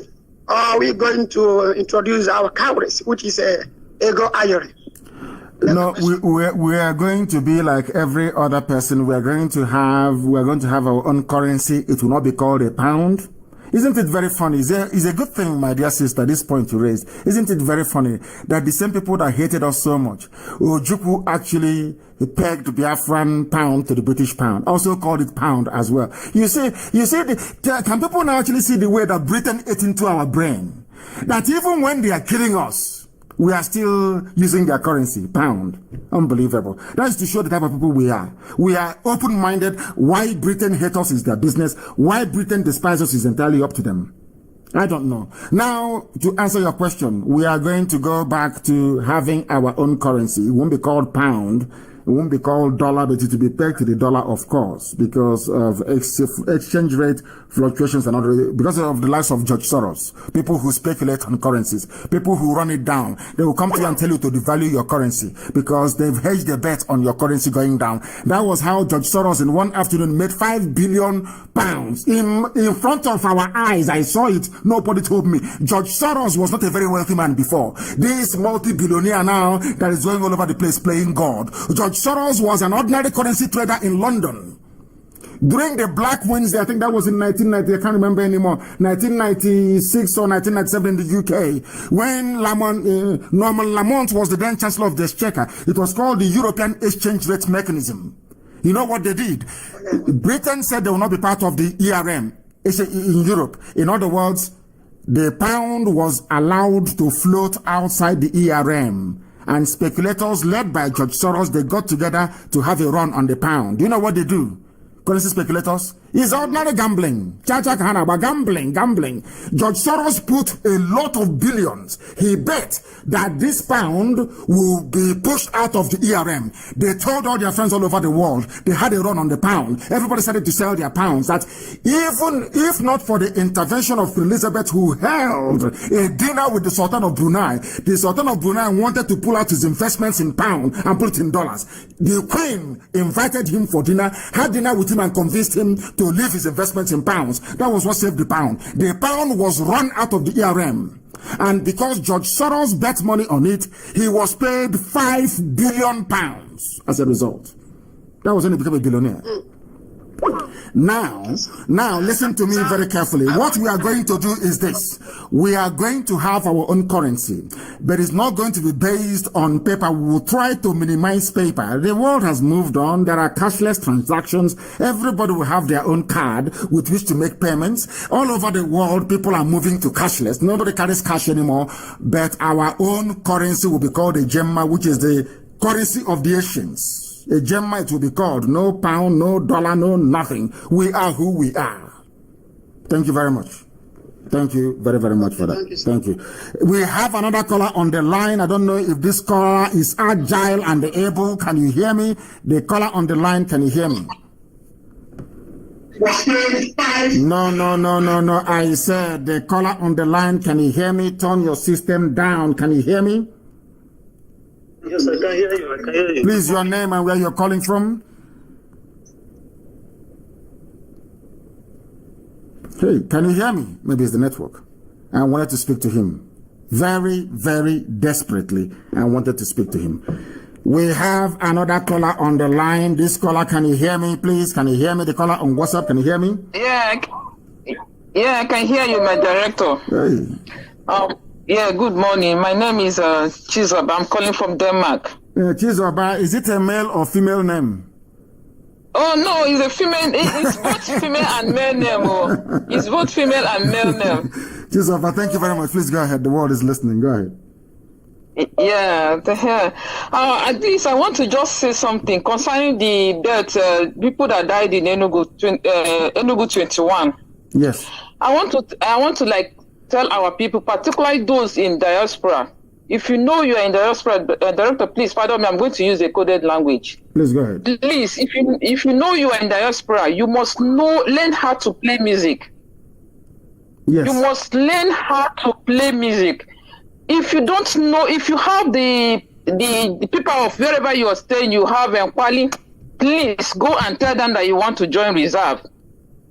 Go to where those people that, where they are, those people that wear green, tell them you want to join reserve. From there, you will learn how to play music. And if you don't have Kwali, you have the one of moving out and coming in, that kind of thing. Please go to YouTube. Learn how to play music. There are different instruments in the YouTube there.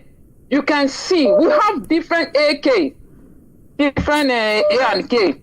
You have different one, and we have other type of one too. Learn how to play music.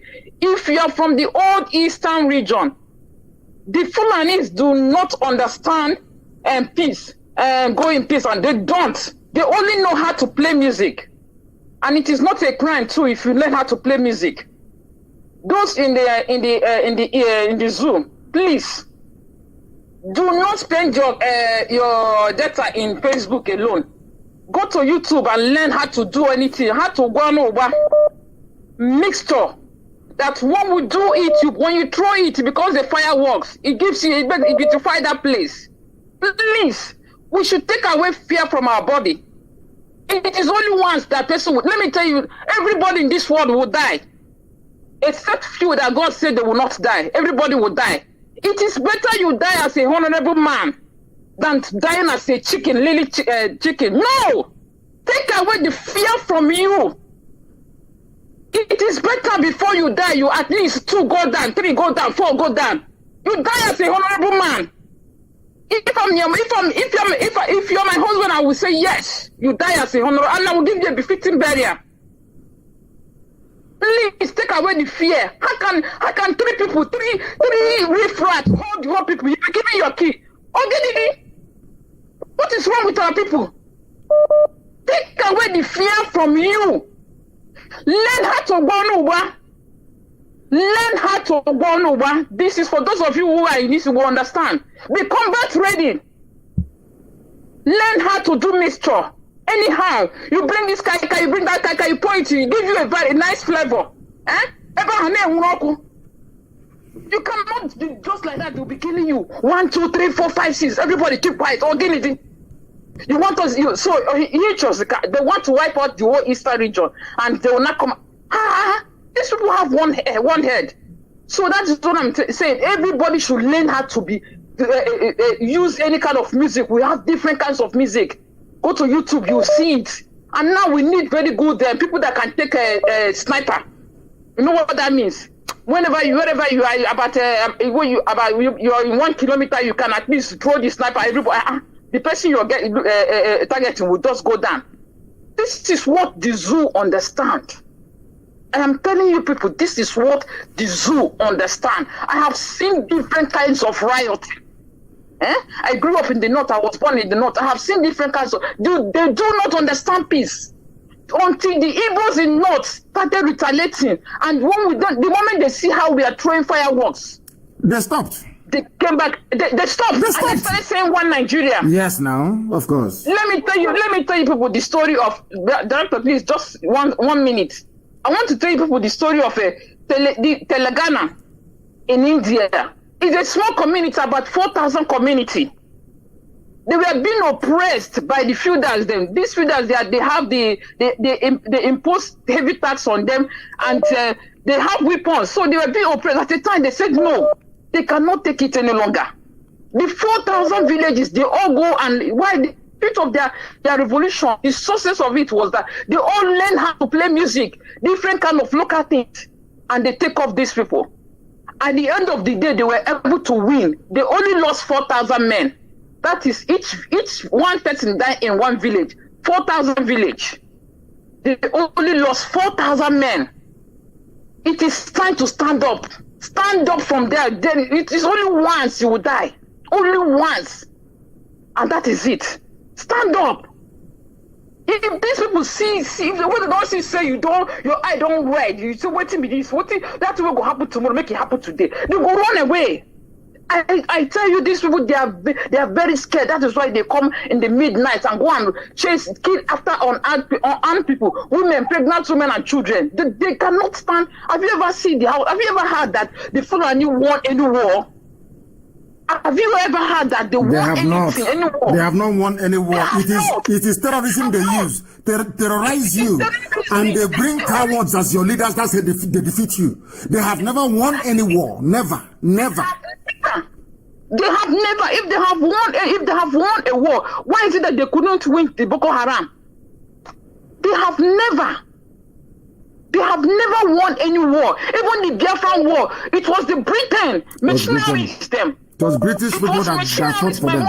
My mother told me this. My father was a veteran. My father, before he died, Ogenidi, he's the only son. No, he has not even gotten. He was not married. So even then, his mother was holding him. He said no, and he went to the war and he fought. He got injured. Then he came back. He went to the war and fought. Take away fears, Biafrans. Take away fears. You people were not born as a coward. Biafrans, we are not born as a coward. That is why every seven after when you were born after 7 days, you are circumcised with knife, pierced through your with knife. What it is? With knife. We have seen it. We have seen it. Bring that fear take away that fear from me and bring that bravery into your heart. Do not be in the kind of They are nothing. I blame Ohanes and the stupid idiots that call these animals their leaders. They are the ones I'm blaming. And I went to court inside Abuja. I said to Buhari when he was alive, he's a madman inside his court. I said to Buhari, you're a madman. You cannot jail me inside his court. And the whole world was able to see it because they are nothing. They only come at night. They come with their hillocks. They snatch you in the middle. They are cowards. They are cowards. They cannot do anything. When I look at this present crop of Ohan, these idiots, and they bow down before a janjaweed, I weep, I shed tears. I'm telling you the truth. They don't know who they are. They don't know who they are. Physically, these Fulani people are not strong. They are not strong people. Physically, because they have this sickness that has to do with blood cells, something. That is why you see all of them scream like that. They are not even strong people. And that is why they always try to want to romance the military. So my people, learn how to play music. Music. I mean, if you are a Biafran and you have car, you don't even have any car with you. Man, you F up. Thank you. Don't do well. Thank you, my dear sister. My brother, Director, thank you so much. Thank you. Do you see why Biafra is a motherland? Do you see why? Do you see why it's people don't understand what we do, what we say. We say, there are things we see in the spirit that mortals cannot see. That mortals cannot see.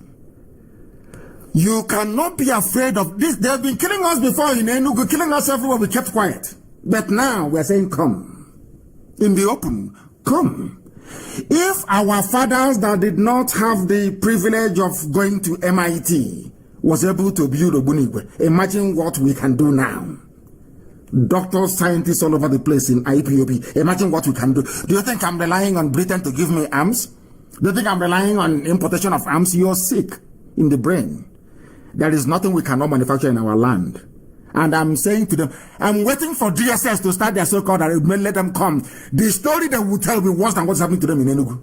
Be worse. They think it's before gentlemen. Don't do violence. Violence is not good, but you are there full of violence and terrorism in my village, killing every blessed day. That you are asking me to preach. Any idiot that comes to me to preach, God will punish all of you idiots. When Fulani brings their terrorism and their violence, you don't say a word. When I say something, you start talking rubbish. They will see something now. We have started. And by the time we are done, there will be no Fulani Caliphate. I swear to God in heaven.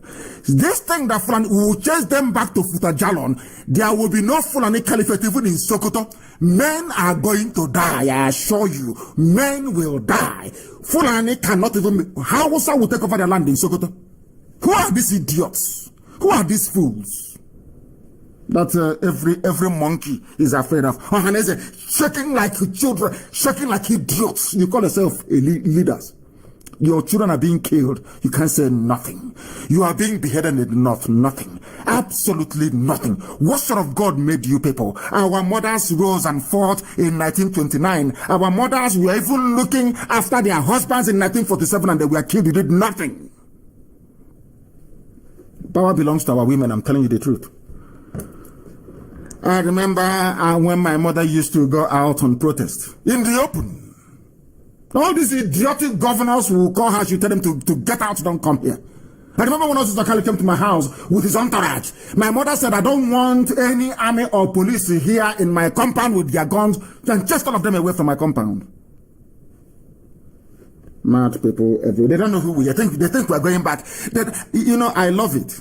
When we start, they say, oh, they are miscreants, they are touts, they want money, give them money and they will go away. They have come to scam over the years, and they are feeling the heat gently. Then they now understand how serious, how determined, how dedicated we are. They now know. And as I said to somebody, it's just like losing virginity. It never comes back. Once you force us to go this route, there is no return now. They know that very well. They know that very, very well. Our sister, thank you very much for that. I hope our men can understand. You are abroad, go and join the reserve force of each country you're in. Go and register with their army. Join them. And pray for our brave men on the ground. They are doing very well. They are doing very, very. I want the people I'm going to start example with this DSS. They have been begging for it for very many years. The day BBC and CNN will talk about is because of what we do to DSS. Then BBC and CNN will carry our news by force. Let me go and take this call. The caller on the line, can you hear me, please? Can you hear me? The caller on the line, can you hear me? Yes, Mazi, I can hear you. Good morning. Good morning to you. Your name and your question, please. Your name, where you're calling from, and you go straight to your question, please. Mazi, my name is Okebaram Chedozi. I'm calling from Greater Noida, India this afternoon. Thank you very much. Mazi, actually, I don't really have a question, but I want to somehow emphasize more on the issue of fear. Because even here in diaspora, we are also facing the same thing. There are also people that, not that they are saboteurs, not that they don't understand what we are doing, but somehow they are being engulfed by fear. You understand? They are filled with fear. And that is part of the problem, right? Yeah, and one thing is certain. There's no way you can accomplish when you're afraid. But this fear never used to be in us. We never used to have this fear. As a people, we were very brave. People who stood up and spoke the truth always. I don't know where this culture of immediately. I don't know if it is after the war. Defeatist mentality just came in, and our people became cowards overnight. Men who would normally stand up and speak the truth, no matter whose ox is God, they have now become lily-livered cowards all over the place. This fear, and it transcends to their children and to their children's children. Now we have a generation of cowards who now have graduated into civil work. That's the work they do because they are cowards. Only a coward can be a saboteur. Once you are a coward, you want to dine with the enemy. You want to look for the easy way out. We have chosen to do this the hard way, not the easy way. And that hard way is giving us the result that we need. That's our freedom. Thank you very much. Thank you. We are not going to be cowed by cowards who claim all they want is leadership, who is going to contest, who is going to be governed. I don't know where this breed came from. I have no idea which part of the planet Lucifer threw them into Biafra land from. I have no idea. These bunch of idiots everywhere, both in the diaspora and at home. Idiots and cowards. Born and fathered by a wretched Janjaweed. They think it's before you come, you kill, you go. We complain, we cry. They have killed us. We write to Amnesty. We write to UN. Nobody's talking to us. Now you will talk about us. You will talk about us. So come and kidnap now. Come and kill. We are asking you, come and shoot unarmed people. Come. I'm now begging you to come. Come and kill. And you see what will happen to you. Come now and kill. You see what will happen to you. Fools everywhere.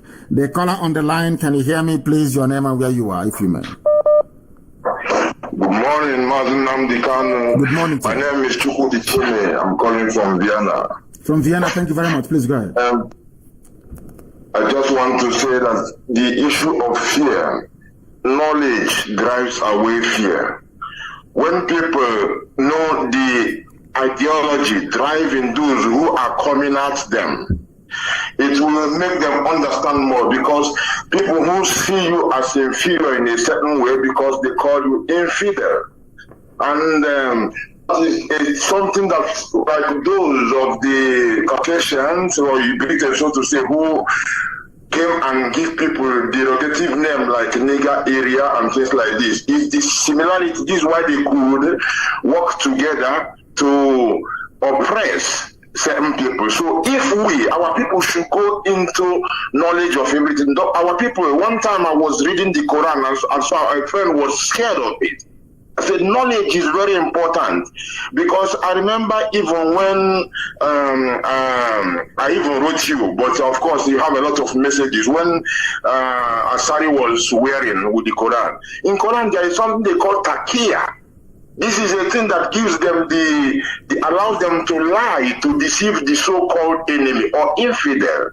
So when we know the jihadist mentality, it makes our people to understand, even sometimes when they say they come with peace and they will strike. And if we go into of course, one Nigeria, let's fight for unity. Meanwhile, they have 6 terrorist groups, 6. The same idiot telling you about one Nigeria is funding Boko Haram. The same idiot telling you about one Nigeria is funding Ansaru. The same idiot talking about one Nigeria, let's live in peace and harmony and move the country forward. They are the ones funding Mieti Allah. These are the idiots. When they talk about the useless unity, some of these morons and idiotic governors, they buy into it because of what they can get for themselves and their families. And we will not forgive them. I'm telling you, because look at what they are doing. Look at what they are doing. They have allowed these people to instill fear in them. From there, they have transmitted that fear into the populace. From there, we now have endless supply of cowards everywhere, all over the world. Every idiot is now a coward. But I thank Chukwu Kekaben for IPOB. I thank God for IPOB and for Radio Biafra. What we have been able to do, we have now truly changed the narrative. All that fear, all that garbage is gone. We are now facing our enemies. Wherever they want to meet us, we meet them. In Biafra land, let me see what BBC will say when they start to, they themselves also feel the heat. CNN will cover it and let us hear what they're going to say. They think they have money, they think they have influence, they think Britain can save them. Britain cannot save the Fulani. Britain can never ever save you. I swear they cannot save you, because Britain cannot kill every Biafran on this very earth. They cannot do it. And that is why we are going to win, because what propels us is stronger than what motivates them. For us, our obligation is to the dead. You know what that means? Our loyalty is to those who have served and died, and not to the living. And as long as you cannot speak to the dead, as long as you cannot get the dead to change the mind of those who are living, so are we determined and set in our ways to restore Biafra. Every idiot, every bagger, every entity, every dwelling of Lucifer must crumble before us. I say it before I do it, so that when we do it, the world will know how serious we are. I thank you very much for that, my dear brother. Thank you very, very much. We are relentless, we are resolute, we are determined. At the end, Biafra will come, and all the enemies of Biafra will be hanged. That I can assure you. The caller on the line, can you hear me? The caller on the line, I have you. Can you hear me? Your name and where you are, please. My name is Obina Ashoko. I'm calling from Warri. From Warri, please go ahead. Raise your voice for us. Don't be afraid. Raise your voice. Nothing will happen to you. Obina from Warri, raise your voice and speak. The world is listening. Go ahead. Yeah. Mazi, I want to ask you 2 questions, sir. Go ahead. Yes, the first question is because I'm from Enugu. My parents are from Enugu. So the first question is this. They do collect land from people in Enugu that is from government to do dam or stuff like that. And for like 2 years or 3 years, they will not be doing anything. They will just take the land. You can't take the land back, you know. So what I'm asking is, if Biafra comes, will those lands be given back to the poor masses? Every land that is taken from our people will be handed back to them, because in our land where we come from, land doesn't belong to government. And in Biafra land will not belong to government either. All this land use, declare all this garbage, land belongs to the people of that very place, people who are indigenous to that very place. Every land stolen, taken, confiscated by this present bunch of how can I put it, should I say, you cannot even reform them. Every land taken by this bunch of criminals will be returned to our people. It will be returned, or compensation paid. Adequate compensation paid. Biafra is going to be a land of the free. Even the poorest man in the village, his or her interests will be protected. Because in a land where you're not going to have siren, people using siren, people saying, commissioners, ministers will be going to work on public transport. So where are you going to do your big man? Whose land are you going to collect when everybody is equal before the law and before God in heaven? Thank you very much for that. Thank you. All the land stolen will be returned back to our people. They must understand that we are not going to run a government of gangsters. Biafra land will be governed by the rule of law, because to start with, the police will not carry any guns anyway. There will be no guns. The military you cannot see. The Biafran army, in fact, if you see them, you start celebrating. Because you can't see them. They'll be in their barracks, they'll be at the borders, making sure that Fulani Janjaweed terrorists do not come in. That there'll be nothing like Mieti Allah in Biafra. Nothing like that rubbish. That is their job. You can't see the army and the police is unarmed. So who are you going to intimidate? Which judge is going to give bad ruling? Which judge, I ask? Not in Biafra land, because our legal system will be trial by jury. No one idiot can determine the guilt or innocence of anybody. It will be a jury of their peers. Let ordinary people decide. People don't know what we have in store for them in Biafra land. Once we come out with our publication, everybody will beg to become a Biafran. That I can assure you. That I can assure you. Let us go to the line and take this call. I have a caller on the line. Your name and where you are, please. Your name and where you are. Can you hear me? Can you hear me? You don't need to be afraid. You don't need to be afraid. You don't have to be, please. The caller on the line, can you hear me? Yeah, good morning, sir. Good morning to you. Please, your name and where you're calling from. You go straight to your question, if you may. Yeah, my name is Nwachukwu Justice. I'm from Imo State, Biafra land. There is nothing like Imo State. Where do you come from? Where is your hometown, please? Okay, I'm from Isu local government. Thank you. And where you, Amandoba, nice people. Where are you calling from? Oh, I'm calling from Germany, sir. Thank you. Please go ahead. Sir, before I commence on my question, I want to hit a few points. It's about the killings that have been going on in Biafra land, and to be precise, this very one that happened 2 weeks ago in Emene. I've been watching to see if any of our government will come up and condemn this killing publicly, but none of them come up. Like, none of them was bold enough, not even the ministers, not even the lawmaker, except Senator Baribe and one other person who happened to resign as a result of the killing. So, but our government, our governors, the people, our number one citizens in the state, none of them come out publicly to condemn this killing. And this seems that they are really in support of what is going on. They are really honoring their masters, the Fulanis. So, what I want to say is, I've heard a lot of people saying that the Igbos, the reason why we don't have the support of our Hanes and Igbo is because we are rebellion, we are not respecting them, things like that. But when an elder is not living up to is not living up to expectation, then the child have to correct him or her. So my question now is, what are we doing, or what are we going to do now in order to address, we have to hold our people accountable, especially our governors, because the Fulanis cannot enter our land if the governor does not permit them. So it is the governors that give them this, the privilege, that giving them the enablement to enter our land and persecute our people. And, you know, there was something that happened years ago in Russia when, I think a week to the eve of a Russian election, there was something President Putin said when he was unveiling his new arsenal.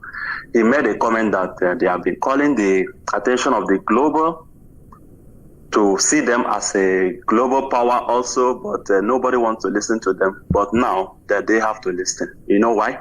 Because he have adopted a new strategy. He unveiled new weapon. And this very weapon called the attention of the world. Everybody was scared, even America. Now everybody went out talking about Russia. Now they are listening to Russia.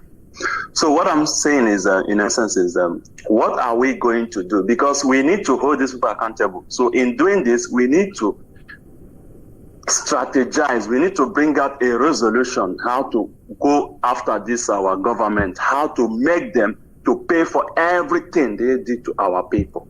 Because we can't just sit down and allow them to run the government, run our land the way they want it, just the way the Fulani pleases. Because if you ask me, I'm not blaming the Fulanis. Because if I blame, my dear brother, please, your 2 minutes is up. I blame our people. I'm not blaming any Fulani. I blame Fulani when they use their army uniform and police uniform to come and kill. And hope that Britain will cover up for them as usual.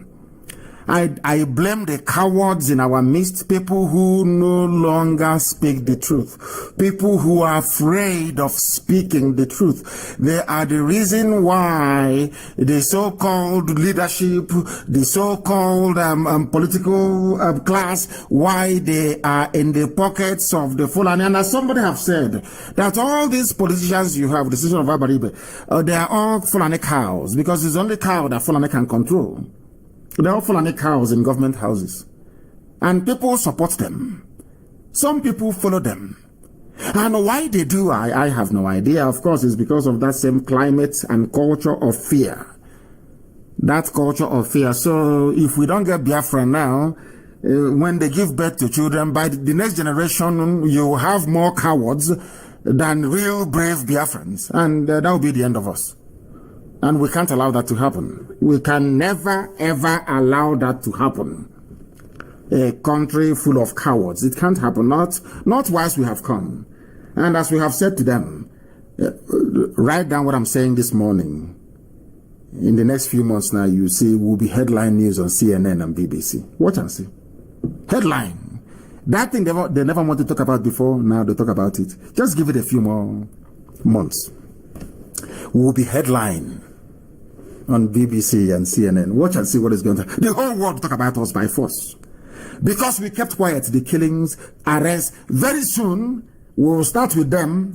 Anywhere they come to kill us, they will die. That's number one. Number two, there will be no checkpoints on our land. You watch and see what is going to happen.